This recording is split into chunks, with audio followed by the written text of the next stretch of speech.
Isang mapagpalang bagong Pilipinas sa ating mga kababayan. Mga minamahal kong kapatid, maaari ko bang mahingi ang inyong atensyon upang atin naman bigyan ng oras at pansin ang mga biyaya ng salita ng Diyos na siya nating nagiging patnubay at gabay para sa isang ligtas, mapayapa at mabuting buhay. Ito po ang pinakabagong episode na pang-espiritual ng Team EPD, ang Gabay sa Pamamarisan. At para naman bigyan po tayo ng gabay mula sa salita ng Diyos, narito po si Bishop Wilfredo del Rosario Miraflor. Have a good day everyone. Maraming salamat po sa pagkakataong ito sapagkat ito po ay tinuturing kong isang malaking pribilehiyo na tayo po ay makapakinig ng kahit munting salita ng Diyos sapagkat munting man ito, ginintuan naman. Bago po ang lahat, tayo po manalangin.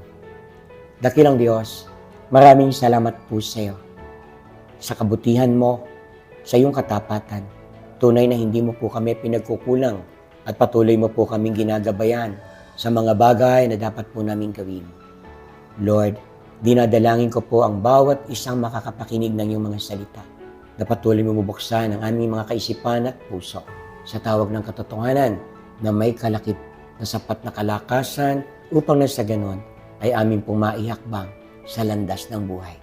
Dalangin ko ang lahat ng ito sa matamis na pangalan ng Panginoong Hesus na aming tagapagligtas. Amen.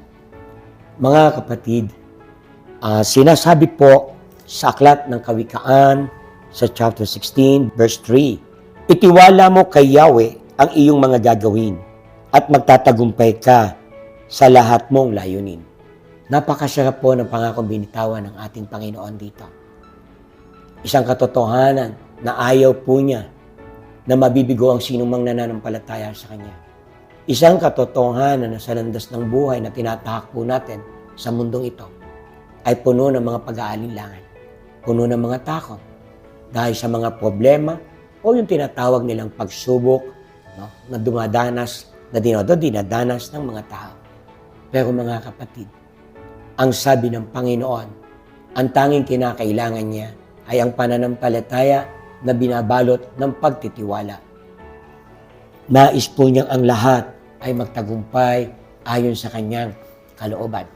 Hinihingi po niya ang buong puso mong pagtitiwala sa Kanya. Huwag kang mag-alinlangan, huwag kang matatakot sapagkat ang lahat ng yan ng mga negatibong bagay ay pagpapahayag lamang ng parang kakapusan o kakulangan ng iyong pananampalataya sa Diyos na kayang gawin ang lahat ng bagay. Pagtiwalaan mo siya at hintayin mo ang isang tunay na pag-asa na pagtatagumpayin ka ng ating Panginoon. Manalangin tayo. Panginoon, maraming salamat po sa iyo sa napakatamis mong pangako at tulungan mo po kami na kami po'y tuluyang manampalataya ng may pagtitiwala sa iyo. Ikaw na aming Diyos na kayang gawin ang lahat ng bagay. Pag-ingatan mo po, patnubayan, gabayan ang bawat isa sa aming nakapakinig ng lahat ng salita mong ito. Sa iyo lamang po ang kapurihan, tanggapin mo ang aking pasasalamat at ang aking pagsamba sa tanging pangalan ng Panginoong Hesus na aming tagapagligtas sa pangalan ng Ama, Anak at ng Espiritu Santo. Amen. God bless you po. At yan po ang ating gabay sa pamamarisan.